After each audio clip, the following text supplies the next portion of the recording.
नमस्कार दोस्तों, स्वागत है आपका आज के मुख्य समाचारों में। जी हाँ दोस्तों, आपको यहाँ पर देखने को मिलेंगी सुबह से लेकर शाम तक की तमाम बड़ी खबरें मुख्य समाचार ब्रेकिंग न्यूज अपडेट्स के रूप में। तो चलिए दोस्तों, जान लेते हैं आज की पहली बड़ी खबर। केजरीवाल की कस्टडी 7 मई तक बढ़ी, जेल में पहली बार इंसुलिन दी गई। तिहाड़ प्रशासन बोला शुगर लेवल 217 था, इसलिए कम खुराक दी गई।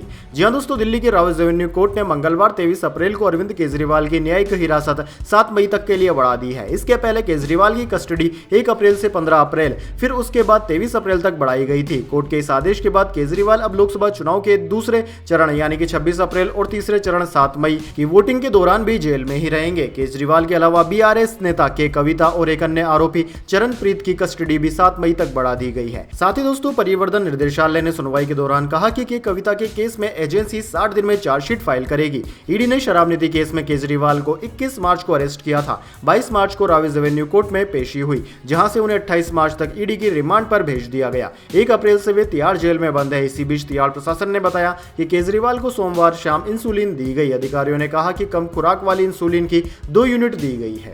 चलिए दोस्तों, जान लेते हैं इसके बाद अगली बड़ी खबर। पतंजलि ने कहा 67 अखबारों में माफीनामा छपवाया। कोर्ट ने पूछा साइज विज्ञापन जैसा है क्या, कटिंग भेजिए, माइक्रोस्कोप से तो नहीं ढूंढना पड़ेगा। दरअसल दोस्तों, बाबा रामदेव की पतंजलि कंपनी के विज्ञापन केस में कल सुप्रीम कोर्ट में सुनवाई हुई। जस्टिस सीमा कोहली और जस्टिस अमरतुल्लाह की बेंच में पतंजलि की ओर से एडवोकेट मुकुल रोहतगी ने कहा कि हमने माफीनामा फाइल कर दिया है, इसे 67 अखबारों में पब्लिश किया गया। इस पर जस्टिस सीमा कोहली ने कहा कि आपके विज्ञापन जैसे रहते थे, इस एड का साइज भी उतना ही था या नहीं। कृपया इन विज्ञापनों की कटिंग ले लें और हमें भेज दें। इन्हें बड़ा करने की जरूरत नहीं है, हम इसका वास्तविक साइज देखना चाहते हैं, ये हमारा निर्देश है। जस्टिस कोहली ने कहा कि जब आप कोई विज्ञापन प्रकाशित करते हैं तो इसका मतलब यह नहीं है कि हम उसे माइक्रोस्कोप से देखें, सिर्फ पन्ने पर न हो, पढ़ा भी जाना चाहिए। कोर्ट ने रामदेव और बालकृष्ण को निर्देश दिया कि अगले 2 दिन में वे ऑन रिकॉर्ड माफीनामा जारी करें, जिसमें लिखा हो कि उन्होंने गलती की है। मामले की अगली सुनवाई अब 30 अप्रैल को होगी।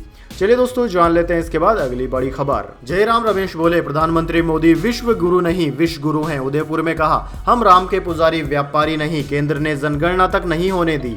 जी हाँ दोस्तों, अखिल भारतीय कांग्रेस कमेटी के महासचिव एवं राज्यसभा सांसद जयराम रमेश ने कहा कि पहले चरण के चुनाव के बाद देश के प्रधानमंत्री परेशानी में है। अब उन्होंने ध्रुवीकरण का रास्ता अपना लिया है। अपने आप को विश्व गुरु मानते हैं, लेकिन पिछले कुछ दिनों से जिस भाषा का उन्होंने प्रयोग किया है वो विश्व गुरु नहीं विश्व गुरु है। राज्यसभा सांसद आज उदयपुर में प्रेस कॉन्फ्रेंस को संबोधित कर रहे थे। उन्होंने कहा कि कांग्रेस के न्याय पत्र में आर्थिक विषमताओं को लेकर चर्चा है, इसलिए प्रधानमंत्री मोदी नई भाषा में बोल रहे हैं। उन्होंने कहा कि मोदी सरकार की नीतियों के कारण आर्थिक विकास का लाभ सभी को न मिलकर सिर्फ कुछ उद्योगपति मित्रों को ही मिल रहा है। चलिए दोस्तों, जान लेते हैं इसके बाद अगली बड़ी खबर। बंगाल कांग्रेस में बगावत, महासचिव बिनाय तमांग 6 साल के लिए सस्पेंड। बीजेपी उम्मीदवार के लिए वोट मांगे थे।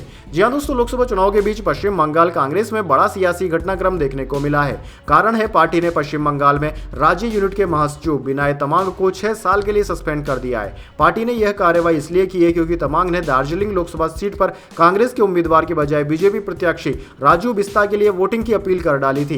बिनाय तमांग ने कहा था कि वह लोकसभा चुनाव में दार्जिलिंग से बीजेपी उम्मीदवार राजू बिस्ता को समर्थन देंगे। प्रमुख गोरखा नेता बिनाय तमांग कुछ महीने पहले ही कांग्रेस में शामिल हुए थे। चलिए दोस्तों, जान लेते हैं इसके बाद अगली बड़ी खबर। प्रधानमंत्री मोदी बोले कांग्रेस राज में हनुमान चालीसा सुनना भी गुनाह था, ये केवल मुसलमानों को आरक्षण देना चाहते हैं। मेरी गारंटी है रिजर्वेशन कभी खत्म नहीं होगा। जी हाँ दोस्तों, प्रधानमंत्री मोदी ने एक बार फिर कहा कि देश में आरक्षण कभी खत्म नहीं होगा। उन्होंने राजस्थान के उनियारा टोंक सवाई माधोपुर लोकसभा क्षेत्र में कहा कि कांग्रेस पार्टी की सोच हमेशा से तुष्टीकरण की राजनीति की रही है। वो दलित आदिवासियों को मिले आरक्षण को कम करके मुसलमानों को देना चाहती है। साल 2004 में कांग्रेस ने सबसे पहले आंध्र प्रदेश में SC/ST के आरक्षण में कमी करके मुसलमानों को रिजर्वेशन देने की कोशिश की थी। ये एक पायलट प्रोजेक्ट था जिसे बाद में पूरे देश में लागू करने की प्लानिंग थी, लेकिन मंसूबे कामयाब नहीं हो सके। इसके बाद 2011 में फिर से देश में इसे लागू करने की कोशिश हुई। कांग्रेस ने संविधान की परवाह नहीं की, लेकिन हमने ऐसा नहीं होने दिया। क्या कांग्रेस अब देश की जनता से वादा करेगी कि वो उस आरक्षण को मुसलमानों में नहीं बांटेगी? चलिए दोस्तों, जान लेते हैं इसके बाद अगली बड़ी खबर। राजस्थान में 2 दिन के दौरे पर कंगना रनावत 3 लोकसभा सीटों पर करेगी 4 रोड शो। हिमाचल की मंडी सीट से लड़ रही है चुनाव।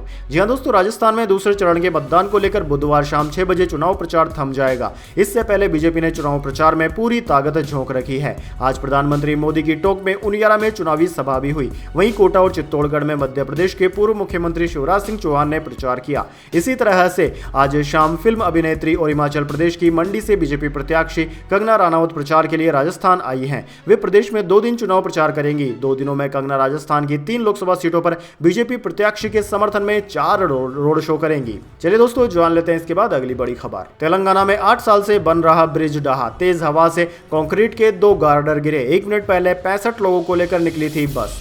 जी हां दोस्तों, तेलंगाना के पेद्दापल्ली जिले में 8 साल से बन रहा ब्रिज का एक हिस्सा सोमवार रात ढह गया। इससे बड़ा हादसा होने से टल गया। दरअसल दोस्तों इलाके में तेज हवा चलने से करीब 100 फीट की दूरी पर स्थित 2 खंभों के बीच के 5 में से 2 कंक्रीट गार्डर करीब रात 9:30 बजे ढह गए। स्थानीय लोगों ने बताया कि बचे हुए 3 गार्डर की जो स्थिति है उसे देखकर लगता है कि वो भी बहुत ज्यादा दिन नहीं टिकेंगे। स्थानीय लोगों के मुताबिक घटना से 1 मिनट पहले बारात को ले जा रही एक बस यहां से गुजरी थी। इसमें 65 लोग सवार थे। सभी लोगों की किस्मत अच्छी थी, इस वजह से बड़ी दुर्घटना होने से बच गई। वैसे दोस्तों इस तरह की घटनाओं के लिए आप किसको जिम्मेदार मानते हैं, राजनीतिक पार्टियों को, सरकार को, या फिर इस तरह के घटिया ब्रिज बनाने वाली कंपनियों को? कमेंट बॉक्स में अपनी राय जरूर दें। चलिए दोस्तों जान लेते हैं इसके बाद अगली बड़ी खबर। महागठबंधन में बगावत, कांग्रेस नेता ने तेजस्वी यादव पर लगाया टिकट बेचने का आरोप।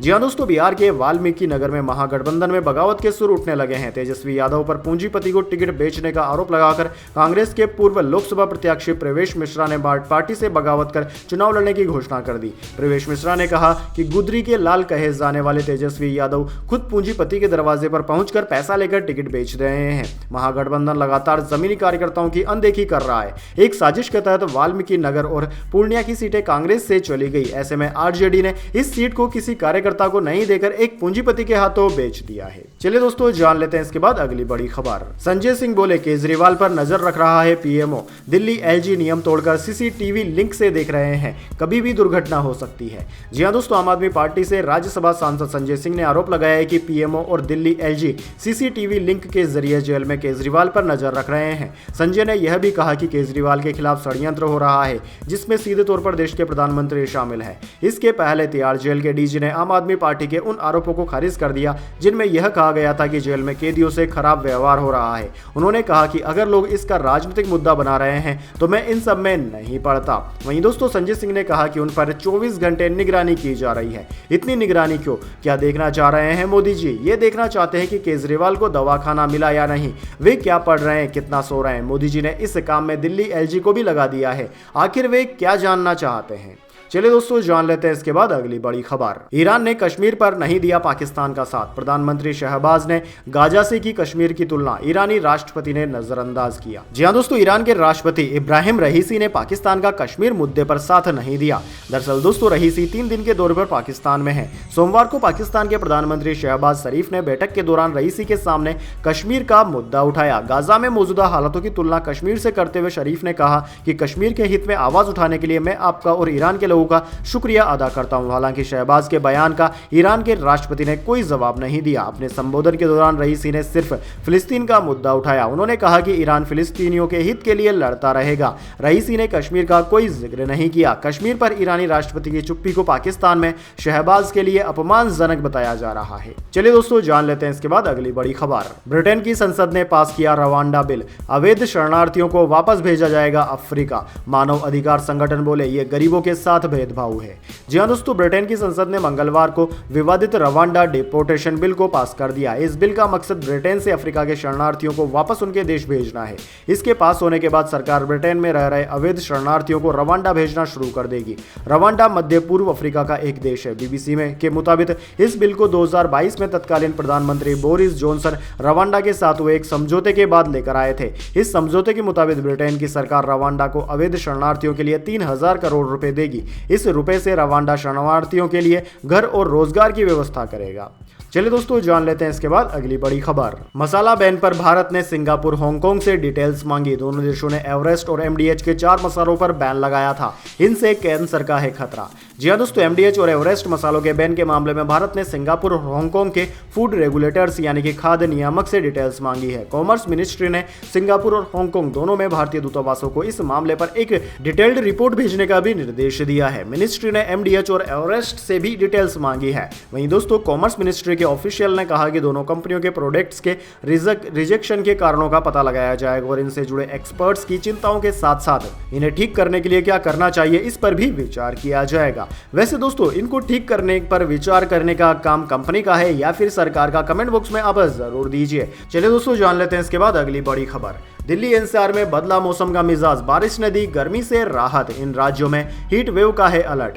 जी हां दोस्तों, दिल्ली एनसीआर के लोगों को गर्मी से राहत मिल गई है। शाम के समय अचानक झमाझम बारिश ने लोगों को आनंदित कर दिया। पिछले कई दिनों से दिल्ली एनसीआर में भी तापमान काफी बढ़ा हुआ था, यहां तक कि रात के समय भी लोगों को राहत नहीं मिल रही थी। भारतीय मौसम विज्ञान विभाग ने सोमवार को कहा कि पूर्वी भारत के बड़े हिस्से में उष्ण लहर यानी कि हीट वेव अगले 5 दिन तक जारी रहेगी। पश्चिम बंगाल, उड़ीसा, झारखंड और बिहार के कुछ हिस्सों में उष्ण लहर की स्थिति है और यह इस महीने में दूसरी बार है। वहीं दोस्तों, इंडियन मेट्रोलॉजी डिपार्टमेंट के अनुसार 10 से 20 दिन तक उष्ण लहर की संभावना इसी तरीके से बनी रहेगी, यानी कि पूरे अप्रैल जून की अवधि में इस तरह की संभावनाएं चलती रहेंगी। चलिए दोस्तों, जाने इसके बाद अगली बड़ी खबर, लेकिन उससे पहले मेरी आपसे एक छोटी सी रिक्वेस्ट है। अगर दोस्तों आपको अभी तक हमारी न्यूज पसंद आई है तो इसे एक छोटा सा लाइक जरूर कर दीजिए और अगर आपको पसंद नहीं आई है तो बेशक आप डिसलाइक भी कर सकते हैं, लेकिन दोस्तों लाइक और डिसलाइक जरूर कीजिए, क्योंकि दोस्तों यही हमारी मेहनत का फल होता है और इसी से हमें पता चलता है कि आपको हमारी वीडियोस पसंद आ रही है या नहीं। तो चलिए दोस्तों, जान लेते हैं इसके बाद अगली बड़ी खबर। सेंसेक्स 89 अंक चढ़कर 73,738 पर बंद, निफ्टी में भी 31 अंकों की तेजी रही। वोडाफोन आइडिया का शेयर 11% चढ़ा। जी हां दोस्तों, शेयर बाजार में मंगलवार यानी कि 23 अप्रैल को तेजी देखने को मिली। सेंसेक्स 89 अंकों की बढ़त के साथ 73,738 के स्तर पर बंद हुआ। वहीं निफ्टी में भी 31 अंकों की तेजी रही, यह 22,368 के स्तर पर बंद हुआ। वहीं दोस्तों, सेंसेक्स के 30 शेयरों में से 17 में तेजी और 13 में गिरावट देखने को मिली। इसके अलावा दोस्तों, वोडाफोन आइडिया के शेयर में आज 11.5% से ज्यादा की तेजी रही। इसका शेयर 1.50 रुपए बढ़कर 14.40 पर बंद हुआ। वहीं दोस्तों, बात करें निफ्टी 50 के टॉप गेनर और टॉप लूजर स्टॉक्स की, तो दोस्तों आज के मार्केट में निफ्टी 50 के टॉप गेनर्स में ग्रासिम, एयरटेल और नेस्ले रहे, जबकि निफ्टी 50 के टॉप लूजर्स में सन फार्मा, बीपीसीएल और रिलायंस रहे। चलिए दोस्तों, जान लेते हैं इसके बाद अगली बड़ी खबर। सोने की कीमत में 1000 रुपए से ज्यादा की गिरावट, 10 ग्राम सोना 71,741 पर आया। चांदी भी 80,000 के नीचे आई। जी हां दोस्तों, सोने और चांदी की कीमतों में 23 अप्रैल को गिरावट देखने को मिली। Indian bullion and jewellers association के अनुसार 10 ग्राम सोना यानी कि 10 ग्राम 24 कैरेट वाला सोना 1134 रुपए सस्ता होकर 71,741 का हो गया। वहीं 1 किलोग्राम चांदी 1667 रुपए सस्ती होकर 97,887 रुपए प्रति किलोग्राम पर बिक रही है।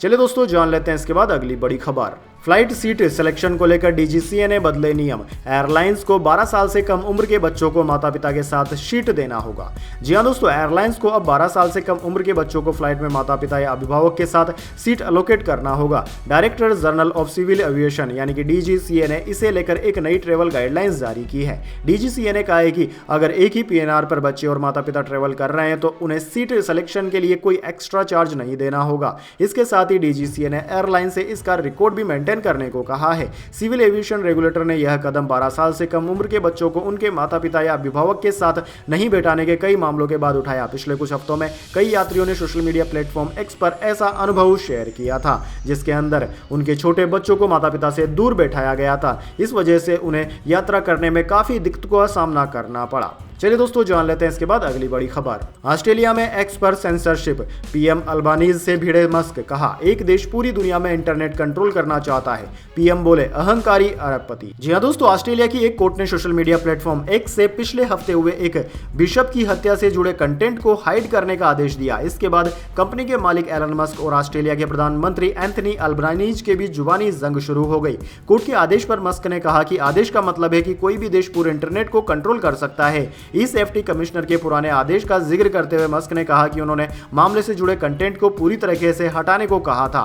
वहीं दोस्तों, कमिश्नर के आदेश पर मस्क ने प्रधानमंत्री एंथनी अल्बानीज को टारगेट करते हुए कहा कि प्रधानमंत्री को लगता है कि पूरी पृथ्वी पर उनका अधिकार क्षेत्र होना चाहिए। मस्क के बयान पर पलटवार करते हुए पीएम एंथनी अल्बानीज ने कहा कि देश इस अहंकारी अरबपति से निपटने के लिए जो भी आवश्यक होगा वह करेगा।